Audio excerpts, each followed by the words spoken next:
நண்பர்களுக்கு வணக்கம். என்னுயிர் நீயடி பகுதி 17. தொடர்ந்து நம்முடைய சேனலுக்கு ஆதரவு அளித்து வரும் அத்தனை நண்பர்களுக்கும் மனமார்ந்த நன்றிகள். ஆஃபீஸ் வந்த தினேஷ் கார்த்திக்கு கால் செய்து மலேசியா கம்பெனியின் பொறுப்பை ஒப்படைத்துவிட்டு தன் முன்னால் இருந்த கணினியை ஆன் செய்தவன் 2 நாளில் விடுபட்ட வேலையை எல்லாம் பார்த்து கொண்டு இடையில் பக்கத்திலிருந்தே ஃபைலில் சைன் செய்து கொண்டிருந்தான். அதில் ஒரு ஃபைலில் தவறாக அமௌண்ட் கோட் பண்ணியிருக்க மேனேஜர் மணியை அழைத்து இந்த ஃபைலை கொடுத்து சரியாக அமௌண்ட் கோட் செய்து மேலும் சில ஆல்ட்ரேஷனை கூறி மாற்றி வர சொன்னான். சரி என்ற மணி பாஸ் என இழுத்தார். சொல்லுங்க மணி என்றார் தினேஷ். மிஸ் மோகனப்பிரியா இன்னைக்கு வேலைக்கு வரலை. முதல் நாள் வேலைக்கு வந்ததோடு சரி, அதுக்கப்புறம் எந்த தகவலும் சொல்லலை என்றார். அவங்க எனக்கு மெயில் பண்ணாங்க, பட் இன்னைக்கு எதுவும் இன்ஃபார்ம் பண்ணவே இல்லை. நீங்களே அவங்களுக்கு கால் பண்ணி என்னன்னு கேளுங்க என்றான். ஓகே பாஸ், நீங்கள் சொன்ன மாதிரி ஒருத்தரை அழைச்சிட்டு வந்திருக்கேன். அவர் வெளியில் தான் வெயிட் பண்ணிகிட்ருக்காரு. என்ன பாஸ் பண்ண என்று கேட்டார். அவரை வர சொல்லிட்டு நீங்கள் உங்களோட ஒர்க்கை பாருங்க என்றான் தினேஷ். ஓகே பாஸ் என்ற மணி கேபினிலிருந்து வெளியில் வந்தவர் விசிட்டர் சேரில் அமர்ந்திருப்பவனை பார்த்து பாஸ் உங்களை வர சொல்கிறாரு என சொல்லிவிட்டு தன்னுடைய வேலையை பார்க்க சென்றார். சரி என்றவன் தினேஷின் அறைக்கதவை தட்டி பெர்மிஷன் கேட்டு உள்ளே வந்தவன், சார் என்னோட நேம் ஆதி. நான் இந்த ஊரில் தான் 3 வருஷமாக டாட்டு போட்டுட்ருக்கேன். உங்களுக்கு எந்த மாதிரி டிசைன் வேணும்னு சொன்னால் அந்த மாதிரி போட்டு விட்டுருவேன் என்றான். தன் மொபைலில் உள்ள டிசைனை காட்டினான். மிஸ்டர் ஆதி, எனக்கு டிசைன் எல்லாம் டாட் போட வேண்டாம். நான் சொல்கிறது மாதிரி என்னோட வலது கை முட்டிக்கு கீழே சைடு பகுதியில் பாப்பான்னு தமிழில் எழுதி அதுக்கு பக்கத்தில் ஒரு ஹார்ட் சிம்பிள் மட்டும் போடணும் என்றான். அவன் சொன்னதை கேட்டு அதிர்ச்சியான ஆதி, காரணம் அவன் நிறைய பிரபலங்களுக்கு டாட்டு போட்டிருக்கான். அவர்களெல்லாம் அவனிடம் இருக்கும் டிசைனில் ஒன்றை தேர்வு செய்வார்கள். ஆனால் தினேஷ் தான் சொல்வதை செய் என்பதை போல் அழுத்தமாக, அதே சமயம் முகத்தை நார்மலாக வைத்துக்கொண்டு கூறியவனை பிரமிப்பாக பார்த்தான். தன்னையே ஆதி பார்ப்பதை உணர்ந்த தினேஷ் அவன் முன்னால் சுடக்கிட்டு, எனக்கு இன்னைக்கு நிறைய வேலை, ஸோ நீங்கள் வந்த வேலையை சீக்கிரம் முடிச்சா நல்லா இருக்கும் என்றான்.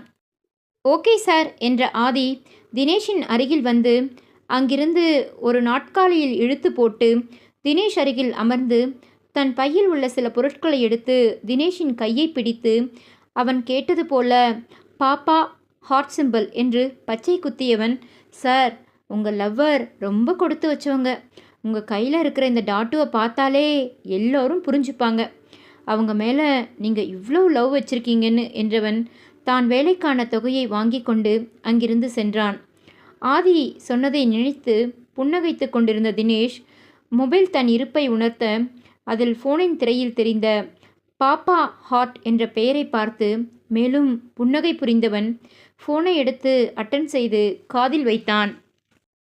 மாமா என்ன பண்ணுறீங்க, சாப்பிட்டீங்களா என்று வேகமாக கேட்டாள் மோகனா. இன்னும் இல்லடி, இனிமே தான் சாப்பிடணும். இப்போ தான் ஓரளவுக்கு வேலையை முடிச்சிருக்கேன். அப்புறம் மலேசியா கம்பெனி ஷேர் இனிமே டவுன் ஆகாது, அதை நினச்சி ஃபீல் பண்ணிகிட்ருக்காத என்றான். சரி மாமா என சந்தோஷமாக கூறிய மோகனா, டைம் ஆச்சு, சாப்பிட்டு மீதி வேலையை பாருங்க மாமா என்றாள். சரிடி, நான் சாப்பிடுகிறேன், நீ சாப்பிட்டு மாத்திரை போட்டியா என்று கேட்டான் தினேஷ். நான் சாப்பிட்டேன் மாமா என்றாள். சரி என்ற தினேஷ், பாப்பா இப்போது கால்வலி பரவாயில்லையாடி? நான் நேற்று ஏதோ ஒரு உணர்ச்சியில் என்னை மீறி தாண்டி அப்படி நடந்துட்டேன். உன்கிட்ட நெருங்கினாலே என்னால் என்னைய கண்ட்ரோல் பண்ணவே முடியல. சாரிடி என்றான் வருத்தமாக. ஏன் மாமா இத்தனை முறை சாரி சொல்கிற? நான் உன்னை தப்பாக நினைக்கவே இல்லை. நேற்று எனக்கு கால்வலி மட்டும் இல்லைன்னா நம்ம ஒன்றா என இழுத்து வெட்கப்பட்டு சிரித்தாள். ஏய் என அதில் உணர்வுகள் தாறுமாறா ஏற உஷ்ண மூச்சை இழுத்து விட்ட தினேஷ், பாப்பா நிஜமா நேற்று உனக்கு உடம்பு வலிக்கலையா என்று கேட்டான். மாமா சத்தியமாக நேற்று எனக்கு உடம்பு வலிக்கலை. அதுக்கு முன்ன என்ன நீ குடிச்சிட்டு அணுகும்போது உயிர் போகிற மாதிரி வலிக்கும். அடுத்த நாள் காலையில் என்னால் எழுந்திருக்கவே முடியாது. அதை கேட்டு வருத்தமடைந்த தினேஷ், நான் அவளை உடலால் அதிக சித்திரவதை கொடுத்திருக்கிறேன் என புரிந்து கொண்டவனுக்கு தன் உயிரே போவது போல வலித்தது. மாமா ஏன் அமைதியாக இருக்கீங்க? நீங்கள் அமைதியாக இருக்கும்போதே எனக்கு தெரியுது. நான் சொன்னதை நினச்சி நீங்கள் ஃபீல் பண்ணுறீங்க தானே என்று கேட்டாள். ஏய், ஃபீல் பண்ணலடி, ஃபைல் கரெக்ஷன் பார்த்துட்டே இருந்தேன் என்று சமாளித்தான். பொய் சொல்லாதீங்க மாமா, உங்களை பற்றி எனக்கு நல்லா தெரியும். அதுவும் உங்களோட குரலை வச்சு நீங்கள் என்ன மனநிலையில் இருக்கீங்கன்னு எனக்கு தெரியும். ஸோ நடந்து முடிந்ததை நினைத்து ஃபீல் பண்ணாமல் போய் சாப்பிடுங்க என்றாள். சரிங்க என்னோட செல்ல பொண்டாட்டி, நான் எதையும் நினைக்காம போய் சாப்பிட்றேன். நீ ரெஸ்ட் எடு, நான் வேலையை முடிச்சுட்டு சீக்கிரமாக வந்து விடுகிறேன் என்றான். சரி மாமா என்றாள் மோகனா. மாமா என்னை இழுக்க. சொல்லுடி மாமா. அது என்னடி, எதுக்கு இப்படி தயங்கிட்டு இருக்க, என்னன்னு சொல்லு என்றான் தினேஷ். ஆமாம், அது மேனேஜர் கால் பண்ணி எப்போ வேலைக்கு வரீங்கன்னு கேட்டாரு என திக்கி திணறி கூறினாள் மோகனா. நீ இனியும் வேலைக்கு வரணும்னு ஆசைப்படுறியாடி என்று கேட்டான் தினேஷ். ஆமாம் மாமா, ப்ளீஸ் என்னைய வேலைக்கு அனுப்ப மாட்டேன்னு மட்டும் சொல்லாத என பயந்து கொண்டே கூறினாள் மோகனா. பாப்பா, என்கிட்ட நீ ப்ளீஸ்னு கேட்டு கெஞ்சவெல்லாம் வேண்டாம். நீ வேலைக்கு போகிறது எனக்கு இப்போவும் பிடிக்கவே இல்லை. ஏதோ நம்ம கம்பெனிக்கு, அதுவும் ஏன் கூட என்னோட பிஏவாக இருக்கிறதுனால நான் இப்போ வரைக்கும் பொறுமையாக பேசிகிட்ருக்கேன். இல்லைன்னா என்னை பற்றி உனக்கே தெரியும், சத்தியமாக சொல்கிறேன், நீ வேலைக்கு வர்றது எனக்கு கஷ்டமாக இருக்குடி என்றான். அப்படின்னு அழுத்தமான வார்த்தையை கேட்டு பதில் பேசாமல் அழுது கொண்டிருந்தாள் மோகனா. அவளின் விசும்பல் சத்தம் கேட்டு ஒரு பெருமூச்சு விட்ட தினேஷ், பாப்பா அழுவாதடி, இன்னும் 2 நாள் வீட்டில் ரெஸ்ட் எடு, கால் சரியானதும் வேலைக்கு வா என்றான் மென்மையான குரலில். தேங்க்ஸ் மாமா, வேலைக்கு போகணும்னு நான் ரொம்ப ஆசைப்பட்டேன். உன்ன மாதிரி ஒரு பொசிஷனுக்கு வரணும்னு தான் என்னோட ஆசையே. அதுக்காக தான் எம்பிஏ கூட போட்டிருக்கேன் மாமா என்றாள் அழுது கொண்டே. அதை கேட்டு கோபமான தினேஷ், எம்பிஏவா, எப்படி போட்ட என கோபமாக கேட்டான். காலேஜ் முடிஞ்சு 2nd மந்த் போட்டேன் மாமா என்றாள் மோகனா. நான் உன்னோட புருஷன் தாண்டி, என்கிட்ட இதை பற்றி சொல்லவே இல்லை. சொல்லணும்னு நினச்சியா, இல்லை இவங்கிட்டெல்லாம் சொல்லி என்னவாக போகுதுன்னு அப்படியே விட்டுட்டியா என கோபமாக கேட்டான் தினேஷ். அது அது மாமா, கேட்ட கேள்விக்கு மட்டும் பதில் சொல்லுடி. நீ என்னதான் நினச்சிட்ருக்க? எல்லா முடிவையும் நீயே எடுத்தா புருஷனா நான் எதுக்குடி இருக்கேன்? சரி, எம்பிஏ போட்ட, அதை விடு. அன்னைக்கு மேலே படிக்கிறதா இருந்தா படின்னு சொன்னேன். அப்போ கூட வாயை திறக்காம அமுக்குனி மாதிரி இருந்தபடியே அப்போ கூட ஏன் சொல்லலை என மேஜையை தட்டி கோபமாக கத்தி கேட்டான். அதில் விழி விழி என்று விழித்த மோகனா, மாமா உங்ககிட்ட சொல்லக்கூடாதுன்னு நினைக்கல மாமா, ஆனால் எப்படி அதை சொல்கிறதுன்னு தெரியல. அதுவும் இல்லாமல் நீ ஒத்துக்குவியா மாட்டியான்னு தெரியல. அந்த பயத்தில் தான் சொல்லலை மாமா என்றாள் பயந்து கொண்டே. ஓ, நான் ஒத்துக்க மாட்டேன்னா நீயே எப்படி முடிவு பண்ணலாம்? அதுவும் இல்லாமல் உன்னை வேலைக்கு அனுப்பவும் நான் ஒத்துக்கவே இல்லையே. என்னையே மீறி, என்னோட வார்த்தையை மீறி தானே வேலைக்கு வந்துட்டுருக்கு என கோபமாக கத்தியவன் பின் தன்னை சமாதானப்படுத்தி கொண்டு, இப்போ தான் நமக்குள்ளே சண்டை இல்லாமல் போயிட்டுருக்கு. நான் ஏதாவது சொல்லி உன்னை கஷ்டப்படுத்தி விடுவோனோன்னு பயமாக இருக்குது. நான் வைக்கிறேன்டி என்றவன் காலை கட் செய்துவிட்டு பசியை மறந்து வேலையில் கவனம் செலுத்தியவனுக்கு மனம் முழுவதும் மனைவியின் நினைவு இருந்தது என்பது உண்மையே. தினேஷ் ஃபோனை வைத்ததும் சோர்ந்து போன மோகனா, நான் ஏன் மறுபடியும் தப்பு பண்ணிட்டே இருக்கேன் மாமா? மாமா சொல்கிறது சரிதானே? அவர்கிட்ட மேல் படிப்பு படிக்க அட்மிஷன் கேட்டதை சொல்லியிருக்கணும். அவர் கூட சண்டையே இருந்தாலும் அவர்கிட்ட கேட்டு முடிவெடுக்கிறது தானே சரி என்று நினைத்தாள். கணவனை நினைத்து பயமாக இருந்தது. இன்று வீட்டுக்கு வந்தால் என்னென்ன நடக்குமோ என்று பயந்தாள்.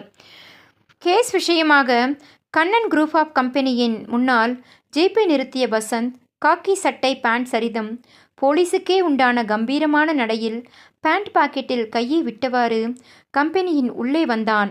ரிசப்ஷனில் சிஇஓவை பார்க்கணும் என்று கூறினார். அவனை காக்கி ஆடையில் பார்த்த அந்த ரிசப்ஷன்ஸ், சார் இன்னைக்கு சிஇஓ ஆஃபீஸ் வரல, மேடம் தான் வந்திருக்காங்க என்றான். மேடம் என்று சொன்னதை கேட்ட வசந்த், ஒருவேளை காயத்ரி தான் வந்திருப்பாள் என நினைத்தவன் ரிசப்ஷனை பார்த்து, ஓகே, என்னோட நேம் வசந்த், நான் ஒரு கேஸ் விஷயமா வந்திருக்கேன்னு சொல்லுங்க என்றான். ஓகே சார், நீங்கள் வெயிட் பண்ணுங்க, நான் மேடம் கிட்ட பேசிட்டு சொல்கிறேன் என்றாள். என்ற வசந்த் அவன் அங்கிருந்து ஷோபாவில் அமர்ந்து கொண்டவன் ஆஃபீஸை கண்ணாலேயே சுற்றி பார்த்து கொண்டிருந்தான்.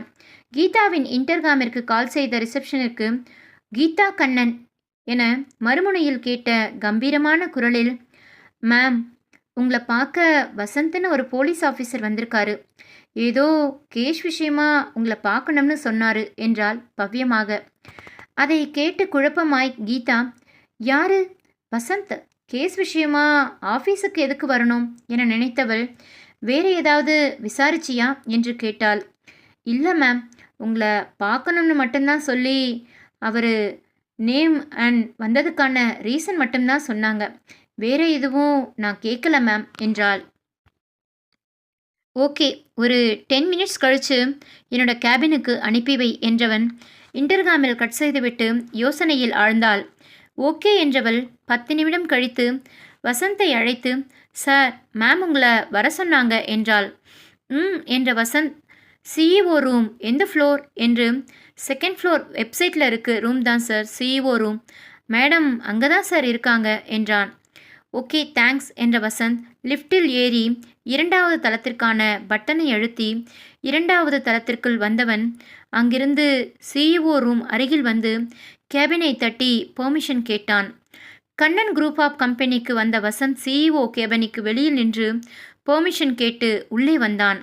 அவனை பார்த்த கீதா, உட்காருங்க மிஸ்டர் வசந்த் என தன் எதிரில் இருந்த இருக்கையை கை காட்டினாள்.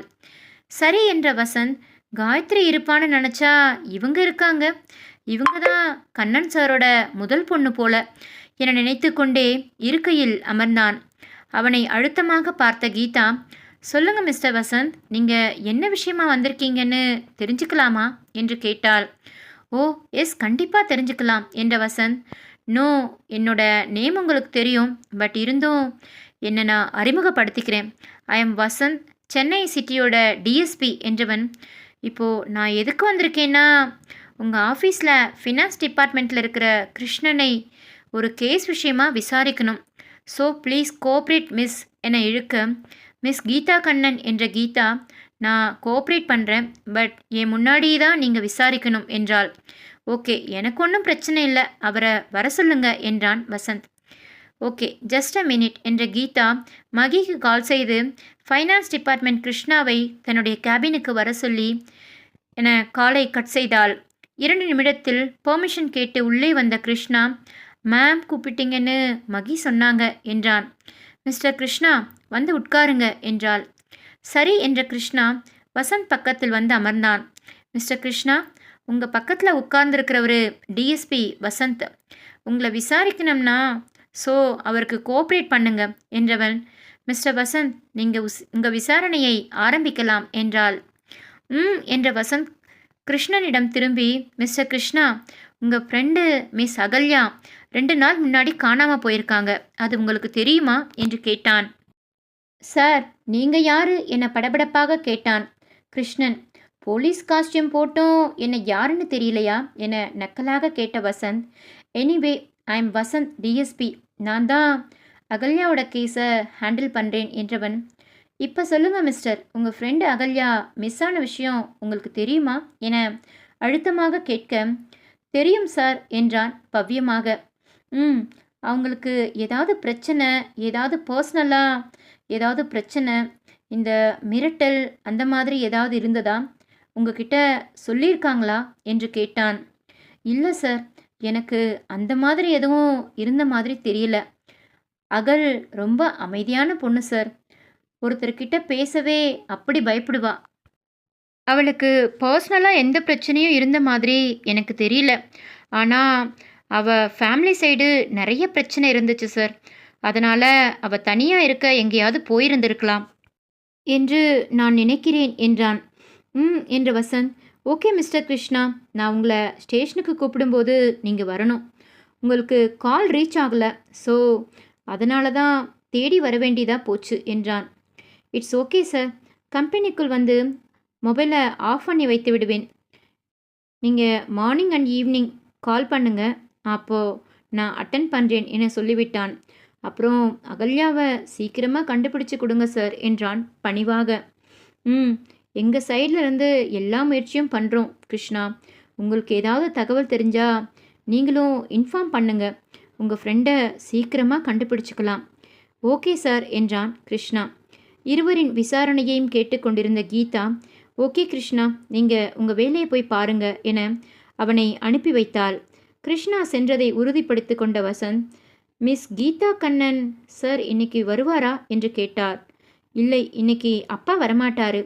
ஏன், ஏதாவது முக்கியமான விஷயம் பேசணுமா என கீதா கேட்க, ஆமாம். ஓ, உங்களுக்கு பிரச்சனை இல்லைன்னா நீங்கள் என்கிட்ட கூட சொல்லலாமே, நான் அப்பா கிட்ட சொல்லிவிடுகிறேன். ஏதாவது பிரச்சனையா என கீதா கேட்க, பிரச்சனையெல்லாம் ஒன்றும் இல்லை, ஒரு விஷயத்தை கிளியர் பண்ணிக்க தான் வந்தேன் என்றான். என்ன விஷயம் சொல்லுங்க, எனக்கு தெரிஞ்சா உங்களுக்கு கிளியர் பண்ணி வைக்கிறேன் என்றாள் கீதா. ஓ சரி என்ற வசந்த், உங்களுக்கு ஒரு தங்கச்சி இருக்காங்க தானே என்று கேட்டான் வசந்த். ஆமாம் இருக்கா, அவங்க name Gayathri. I am all right. Yes mister Vasanth, நீங்கள் எதுக்கு காயத்ரி பற்றி விசாரிக்கிறீங்க என புரியாமல் கேட்டாள் கீதா. அவங்க உங்கள் கூட பிறந்த தங்கச்சியா இல்லை ஆசிரமத்திற்கு வெளியிலிருந்து கடத்திட்டு வந்த குழந்தையா என வேகமாக கேட்டான் வசந்த். அதை கேட்டு திடுக்கிட்டு எழுந்து நின்ற கீதா, ஓ நீங்கள் என்ன சொல்கிறீங்க, அவ என்னுடைய தங்கச்சி என திக்கி திணறி கூறினாள். அப்படியா மிஸ் கீதா என்ற வசந்த் தன் கையில் வைத்திருந்த பேப்பரை அவளிடம் கொடுத்து, அதை கொஞ்சம் படித்து பாருங்க என்றான். அதை வாங்கி பார்த்த கீதாவின் சப்த நாடியும் அடங்கிவிட்டது. ஆம், அது டிஎன்ஏ சர்டிஃபிகேட், காயத்ரி கண்ணனின் மகள் இல்லை என அதில் அழுத்தமாக திருத்தமாக கூறப்பட்டிருந்தது. அதில் வசந்தை பார்த்தவள், உங்களுக்கு எப்படி தெரியும் என்று கேட்டாள். எனக்கு எப்படியோ தெரியும், அது எதுக்கு உங்களுக்கு? அவளை கடத்திட்டு வந்து உங்கள் குடும்பம்னு சொல்லி ஏமாத்திருக்கீங்க. எப்படி ஒரு குழந்தையை கடத்த உங்களுக்கு மனசு வந்துச்சு என கோபமாக கேட்டான். அதை கேட்டு ஏதோ கூற வந்த கீதா காயு எழுந்து கொண்டே உள்ளே வருவதை பார்த்து அதிர்ந்து போய், காயு எல்லாம் கேட்டிருப்பாளோ என நினைத்து பயந்து போனாள். வசந்த் லிஃப்டில் ஏறும்போது காயுவை பார்த்து விட்டான். அவன் கண்டிப்பாக சிஇஓ ரூமுக்கு தான் செல்வாள் என கணித்து தன் ட்ரெயினரிடம் ரெஸ்ட் ரூம் சென்று வரேன் என பொய் சொல்லிவிட்டு வந்தாள். வசந்த் கேட்ட கேள்வியில் அப்படியே ஆடிப்போய் நின்று விட்டாள். தன்னை கடத்தி வந்து வளர்த்தார்களா, எதற்காக என்பதையும் தாண்டி தன்னுடைய அக்கா கீதா இல்லையா என நினைக்கும்போது அவளுக்கு கண்ணில் கண்ணீர் கொட்டியது. அவள் அழுததை பார்த்தேன். தன் தங்கை எல்லாம் கேட்டுவிட்டாள் என புரிந்து கொண்டவள் அவள் அருகில் வந்து காயு என அழைத்தாள். தன் அக்காவை கண்டுகொள்ளாத காயு வசந்த் அருகில் வந்து, நீ சொன்னதெல்லாம் உண்மையா என்று கேட்டாள் அழுது கொண்டே. அதை கேட்டு அவளை பார்க்க அவனுக்கு கஷ்டமாக இருந்தது. எப்படி உண்மையை சொல்வது என்று கூட தெரியாமலும், தான் உண்மையை சொன்னால் அதை எப்படி எடுத்துக்கொள்வாள் என பயத்திலும் நின்றிருந்தான் வசந்த். ஏன் அமைதியா இருக்கீங்க, உண்மையை சொல்லுங்க, எனக்கு உண்மை தெரியணும் என அவன் கையை பற்றி அழுது கொண்டே கேட்டாள் காயு. வசந்த் காயுவை பார்த்து, கீதாவுக்கு அந்த நிலையிலும் ஆச்சரியமாக இருந்தது. அப்படி தன் தங்கை அவனிடம் இவ்வளவு உரிமையாக இருக்கிறார் என நினைக்கும் போதே கண்ணன் ஒருமுறை ஒரு போலீஸ் தம்பிதான் காயுவை காப்பாற்றியது என சொன்னது நினைவுக்கு வந்து சென்றது. காயுவை பார்த்து வசந்த் ஒரு பெருமூச்சு இழுத்துவிட்டு, ஆமாம் காயு, நீ கண்ணன் சார் பொண்ணு இல்லை, எனக்கு கிடைச்ச தகவல் படி இவங்க உன்னை கடத்திட்டு வந்திருக்காங்க என்றான். இல்லை இல்லை, நீ பொய் சொல்கிற என கத்திய காயு தன் அக்காவை பார்த்து, அக்கா நீ உண்மையை சொல்லு, நான் உன் கூட பிறந்த தங்கச்சி தானே என்று அழுது கொண்டே கேட்டாள். அவளை பார்த்த கீதாவுக்கு பாவமாக இருந்தது. ஆனால் உண்மையை சொல்ல வேண்டும் என்ற கட்டாயத்தில் இருக்கிறாள். அது என்றோ ஒரு நாள் தெரிந்துதான் ஆக வேண்டும். இது இன்றே தெரியட்டும் என நினைத்து கொண்டு, ஆமாம் காயு, அவர் சொன்னது உண்மைதான், ஆனால் நாங்கள் உன்னை என சொல்ல வரும் முன்பே கை நீட்டி தடுத்த காயு, போதும் நிறுத்து, நான் உன்னைய எவ்வளோ நம்பினேன், எவ்வளோ பாசமாக இருந்தேன். நான் அப்பாவுடைய பொண்ணு இல்லைன்னு சொல்கிறது கஷ்டமாக தெரியல, ஆனால் உன்னுடைய தங்கச்சி நான் இல்லைன்னு நினைக்கும்போது கஷ்டமாக இருக்கிறது. பரவாயில்லை, வாழ்க்கையில் இது எனக்கு முதல் அடி, தாங்கிக்கிறேன். ஆனால் ஏன் என்னை கடத்திட்டு வந்தீங்க, நான் என்ன பாவம் பண்ணேன் என கேட்டுக்கொண்டே கீழே அமர்ந்து கதறினாள். அவள் அருகில் அமர்ந்த வசந்த் அவள் தோளை தொட்டு, காயு, நீ அழுவுறதுனால ஒன்றும் ஆக போகிறது கிடையாது. ஸோ ப்ளீஸ் அழுவாத என்றான். அழுவாம என்ன பண்ண சொல்கிற? நான் இப்போது அனாதையாக நிற்கிறேன். என்னால் இதை தாங்கிக்கவே முடியல. யாரை அப்பா அக்கான்னு நினச்சிட்டு இருந்தோனோ அவங்க என்னை கடத்திட்டு வந்து வளர்த்துருக்காங்கன்னு நினைக்கும்போது வலிக்குது. இனிமே இந்த உலகத்தில் இருக்கவே பிடிக்கல. நான் சாக போகிறேன் என கத்தினாள். காயு, பொறுமையாரு, எதுக்கு இப்படி கத்துற என கோபமாக கேட்டான். அதை காதிலேயே வாங்காத காயு தன்னை போலவே அழுது கொண்டிருந்த கீதாவை பார்த்தவள் காயத்ரிக்கு செத்து விடலாம் என்று தோன்றி சுற்றும் முற்றும் பார்த்து கண்ணை சுழலவிட்டு வேகமாக ஓடிச் சென்று அங்கிருந்து கத்தியை எடுத்து கொண்டாள். வசந்த் ஓடி வந்து தடுப்பதற்குள் அவள் கத்தியை எடுத்து இருக்க அழுது கொண்டே இருந்த கீதா அதை பார்த்து பதறிப்போய், காயு, கத்தியை கீழே போடு, நான் சொல்ல வரத கொஞ்சம் பொறுமையாக கேளு என்று கத்தி கெஞ்சினாள். நான் எதுக்கு அக்கா நீ சொல்கிறத கேட்கணும்? உன்னை என்னோட கூட பிறந்த அக்காவா தானே நினைத்தேன். ஆனால் அது இல்லைன்னு தெரியும்போது என்னால் ஏற்றுக்க முடியல. அதுக்கு நான் செத்தே போயிடலாம் என்றாள். கத்தியை கழுத்தில் வைத்த நொடி பொழுதில் அவள் அருகில் வந்த வசந்த் அவள் கையில் இருந்த கத்தியை பிடுங்கி எரிந்து விட்டான். ஒரு அறை விட்டான். அதில் சுருண்டு விழுந்தாள் காயு. வசந்த் கண்ணில் உள்ள அக்கறையும் காதலும் கீதாவுக்கு நன்றாக புரிந்தது. அதேபோல் காயுவும் அவனிடம் உரிமையாக இருப்பதை அறிந்து கொண்டவன் வசந்துக்கு எப்படி உண்மை தெரிந்தது என்பது குழப்பத்தையே கொடுத்தது. கீழே விழுந்த காயுவை பார்த்த வசந்த், எழுந்திருடி என அந்த இடமே அதிரும் அளவிற்கு கோபமாக கத்தினான். அவன் கத்தலில் கீதாவே பயந்துவிட கம்பெனியில் ஸ்டாப் சத்தம் கேட்டு உள்ளே வந்தார்கள். எதுவும் பேசாமல் நடந்து பார்த்து கொண்டிருந்தனர். அவனின் கத்தலில் கன்னத்தில் கை வைத்தபடியே பயந்து கொண்டு எழுந்து நின்ற காயு அவன் அருகில் வந்து நின்றாள். அவனை கோபமாக பார்த்த வசந்த், நீ ஒன்றும் அனாதை இல்லை. உனக்கு அப்பா, அம்மா, அண்ணன்கள், அண்ணின்னு பெரிய குடும்பமே இருக்குது என்றான். அதை கேட்டு அவனை அதிர்ச்சியாக பார்த்தனர். காயு, கீதா, இருவரும் என்ன அப்படி பார்க்குறீங்க? உன்னை பார்த்து சந்தேகப்பட்டு உன்னோட விவரத்தை கண்டுபிடிக்க சொன்னதே உங்கள் அண்ணன் தாண்டி என கோபமாக கூறிய வசந்த் தன் பின்னந்தலையை தட்டி கோபத்தை குறைத்து கொண்டு, இப்போ என்ன பண்ணலாம்னு இருக்க? உங்கள் அக்கா கூட போறியா இல்லையா என இழுக்க தாவி அவனை அழைத்து கொண்டு, காயு, என்னை இங்கிருந்து கூட்டிட்டு போயிடுங்க என்றாள். சரி என அவள் முதுகை தட்டி கொடுத்த வசந்த் சில நிமிடங்களுக்கு பின் தன்னிடம் இருந்து அவளை பிரித்து கீதாவை பார்த்தவன், காயுவை அவளோட குடும்பத்திலேயே சேர்த்து விடுவேன். நீங்க கவலைப்பட வேண்டாம் என்றான் அழுத்தமாக. அவனை ஒரு பார்வை பார்த்தாள் கீதா. அவளால் பேச முடியவில்லை. மனம் கனத்து போனது.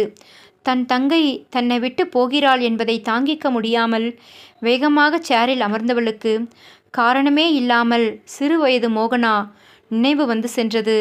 கீதாவை கண்டு கொள்ளாத வசந்த் காயுவை அழைத்து கொண்டு கம்பெனியை விட்டு வெளியில் வந்தவன் அவளை ஜீப்பில் உட்கார வைத்துவிட்டு தானும் ஏறி அமர்ந்து ஜீப்பை ஸ்டார்ட் செய்தவன், இதற்கு மேல் காயுக்கு அதிர்ச்சி கொடுக்க வேண்டாம், நாளை தினேஷிடம் இதை பற்றி கூறிவிட்டு முடிவெடுக்கலாம் என நினைத்தவன் ரோட்டில் கவனத்தை செலுத்தினான்.